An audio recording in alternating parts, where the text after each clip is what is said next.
Alright, Ben, Gaddafi, Libya. What do you got? Mr. President, don't you think you're overstepping your bounds by authorizing the enforcement of the no-fly zone over Libya? It clearly violates the War Powers Act of 1973. Dude, they haven't even enforced that.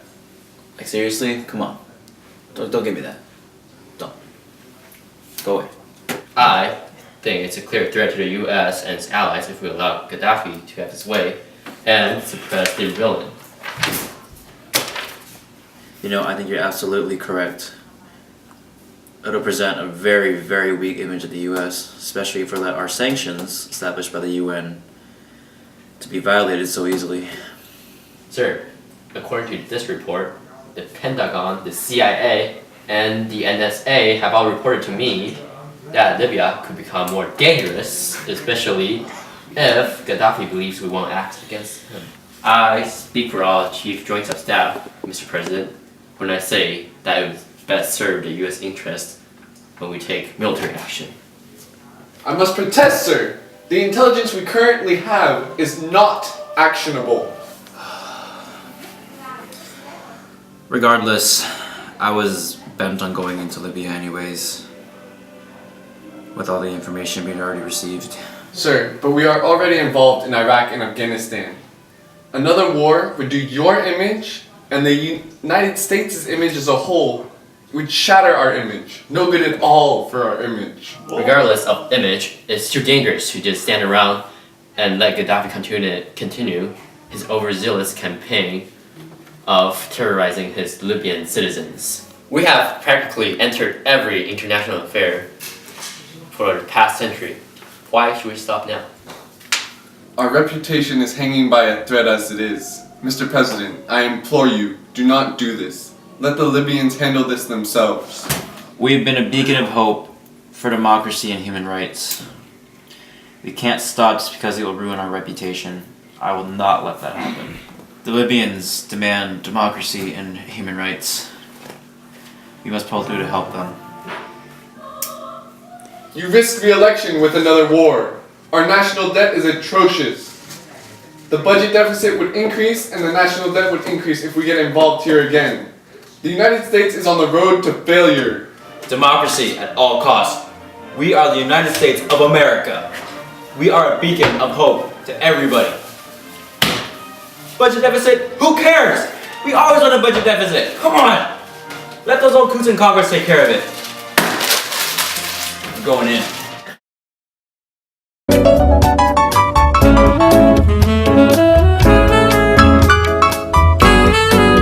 How is the global economy? It is crap. Why? Because the global economy is still in trouble. Why? Because the US economy has still not recovered. Why? Both the economies are interconnected. Why? Because since globalization all the world's economies became interdependent. Does that mean we are only as good as our trading partners? Yes.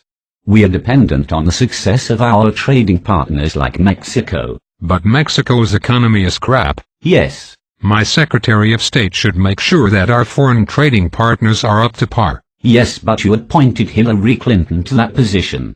Better to trust the International Monetary Fund. Aren't they supposed to make sure that countries' economies don't fail? Yes, but the only thing they ever did right was save Southeast Asia from collapse back in 1997. I guess we are in pretty big trouble then. I would say so, sir.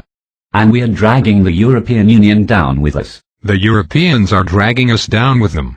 Regardless, sir, all our economies are spiraling out of control, like Mr. Robinson's government class. I blame the Fed and the Bambernack.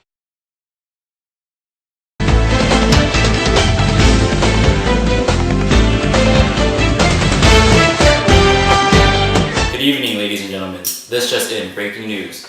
The US government has recently released the footage of Osama Bin Laden's killing. We advise that you please turn away if you are squeamish to blood.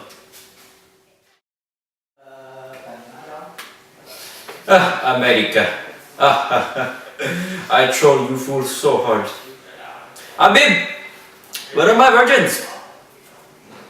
Abib! Ah, there we go.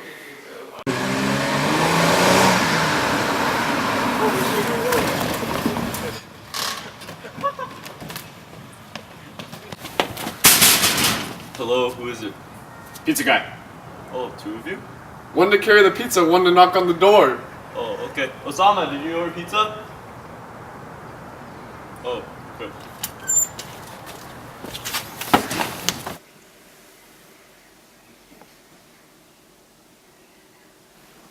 Abid, where's my pizza? Oh,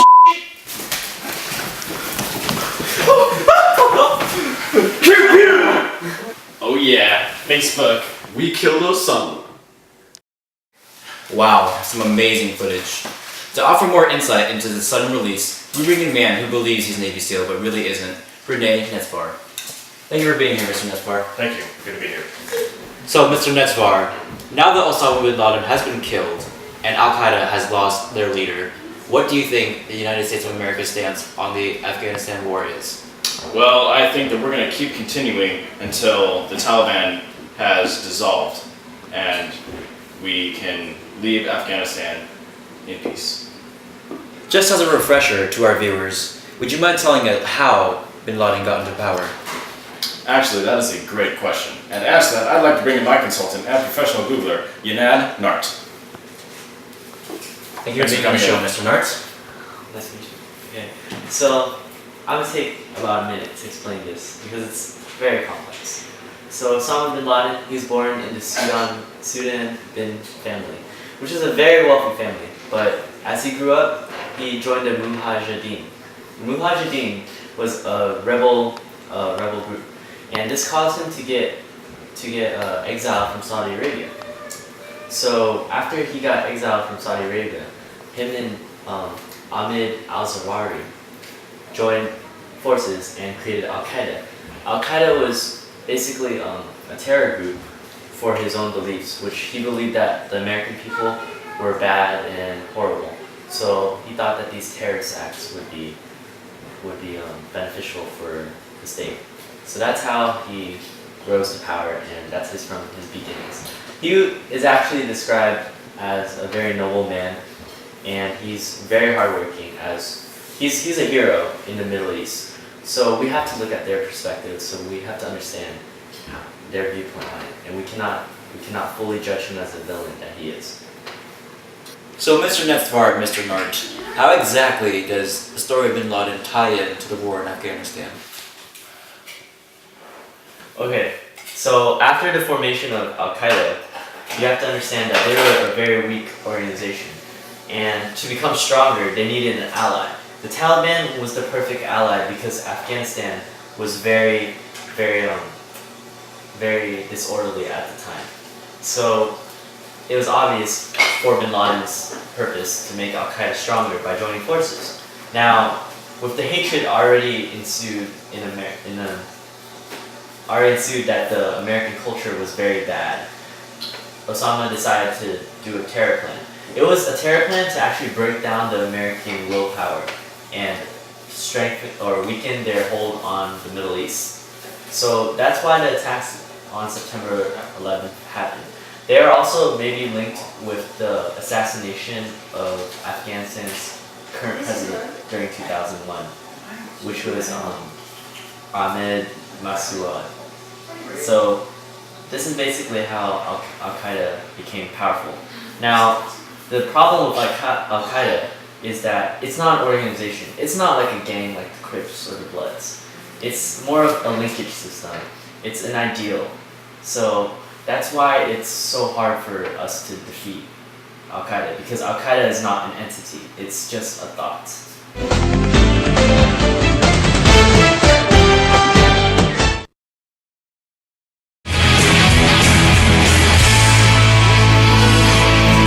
Welcome to the Tran Report.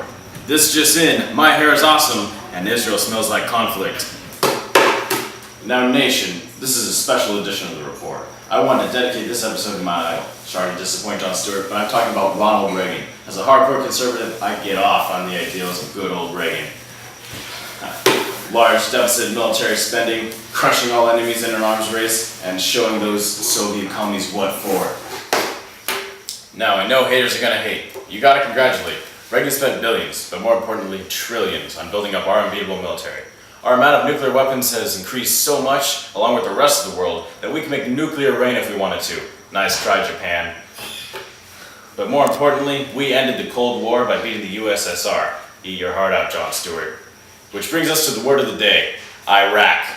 I've got a correspondent, Mr. Imask, straight from the Iraq.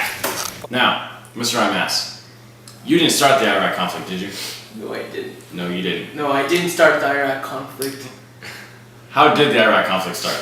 Well, there was a president, I think his name was Bush. He said, George Bush? yeah, George Bush. Or George W. Bush? George They're different W. presidents, Bush. different times. Bush. Okay. Bush. He said that somebody told him that there were weapons of mass destruction in Iraq. And there were. No. Yes. No. We went into Iraq Yeah. and we found No. nuclear weapons. No. That they were planning to use against the No. United States. No. Now, Mr. Imask, how is it that the liberals tried to screw up what we were trying to do as conservatives in the Iraq? I think by liberals you mean Americans. So I'm just gonna go on. There were the Sunnis and the Shias. And these are both sects of Islam in Iraq. And they would normally fight each other to the death. But stopping them was Saddam Hussein. So you could say that Saddam Hussein was somewhat of a hero. He was No. stopping them from fighting. No, he wasn't. Saddam Hussein killed people himself. He killed other people. People that he wanted to kill. Okay. Go on. And, well, the thing was that once he was removed from power, the two sects of Islam started to fight on the streets. Bombings and killings. And Double killings. yes, stuff. Well, some could say that Saddam Hussein just cut out the middleman. He killed the people for them. They didn't have to worry about it.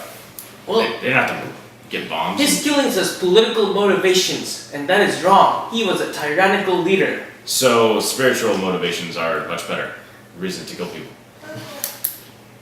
No, but we shouldn't have come in there Why? because they were more peaceful. There were less killings.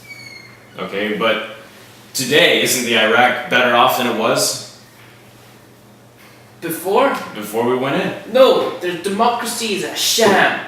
The country is in ruins and tatters. It's war and torn. But some democracy is better than no democracy. That's Is it your not? own opinion. And I'm entitled to it. Yes, you are, Mr. Tanner. Now that we've settled how the liberals screwed up the Iraq conflict, I have a Jewish representative straight out of Auschwitz, Mr. Garcia. Now, Mr. Garcia, as a man of the Jewish faith, you must be closely related with Israel, and so you, of all people, would know whether they have nuclear weapons or not. I think I do. And do they? Absolutely. Absolutely. Absolutely. Now, what brings you to this conclusion? Other Well- than being Jewish and Well, you got the inside just, scoop. just a little bit of insight, and then I think it's absolutely necessary for Israel to have weapons, nuclear weapons, to protect themselves. Countries around them, their leaders have openly said that they want Israel gone. They don't want Israel there. So Israel has to protect themselves. They need Now- something that they can use. But this possession of nuclear weapons, is this known to the rest of the world? Has the UN approved this possession? Israel has not allowed the UN to come in and inspect any nuclear facilities. They haven't declared their nuclear capabilities, but it's pretty much known that they've got something under the table that they can hit you down with. Now, are there any other countries in the world that are like that? Well, the Axis, George W. Bush, because I have a feeling you're going to call me on the W. Gotta keep your story straight. Absolutely. George W. Bush declared the axis of evil, which he was nations outside. Germany and Japan, right? That was the old one. We're talking new school, man. New school. Get with the program. Sorry, Old school. I'm just still It's living in alright, you're Auschwitz. conservative. Still living in Auschwitz. You're conservative. You're behind the times. That's cool. So the new axis of evil, Iran and North Korea, countries outside of UN control, North Korea, well, we've known it's been extremely dangerous, and we've watched Iran, especially recently, pursue nuclear capabilities. And North Korea actually, there was a huge scare when they tested nuclear weapons, and I think they actually, we know for sure that they have at least one, maybe two nuclear weapons. So those countries are outside UN control and pose serious threats to the United States and her allies. Now, how is it that they can be outside of UN jurisdiction and it's alright? Doesn't UN have control over the whole nations of the entire world? They'd like to, but I mean, the Security Council on the UN, its permanent members, Russia and China, always block sanctions started by the United States when we try to go after and stop North Korea, Iran, because they need, Russia and China are largely dependent on Iran's oil. So they're very good friends. And the UN can't seem to really get anything done. They only get things done when everybody agrees. And Russia and China, they're just huge obstacles right there. So then, as Americans, as citizens of the United States, then shouldn't we feel an obligation to go in and regulate Iran and North Korea and take their nuclear weapons? I think that would be a wise course of action. Absolutely. Alright, I'm glad to see that you fight I'm a fighting man. for what's right. For what's right, everything's good. Alright, thank you, Mr. Garcia. Thank you. Have fun in Auschwitz. So, to-do list, Iran, North Korea. Got done list, Iraq, Reagan. Good night, nation. That's all we have time for. 3, 2, 1, go. I get off on the ideals of Ronald Reagan as a hardcore conservative. Totally screwed. Overstepping your bounds by authorizing. Authorized eye! Where is your proof? You did. In the flag of the good old US of A. Our president would never lie to us. We went in there and we got done. Look at me. What? Look at me when you speak. Oh, damn it. We're talking about Ronald Reagan. In the Islamic religion. In the what religion? The Islamic religion. Oh, the Islamic religion. Yeah, them. I us, speak American. Me. Clear threat to the US and its allies if we let Gaddafi in.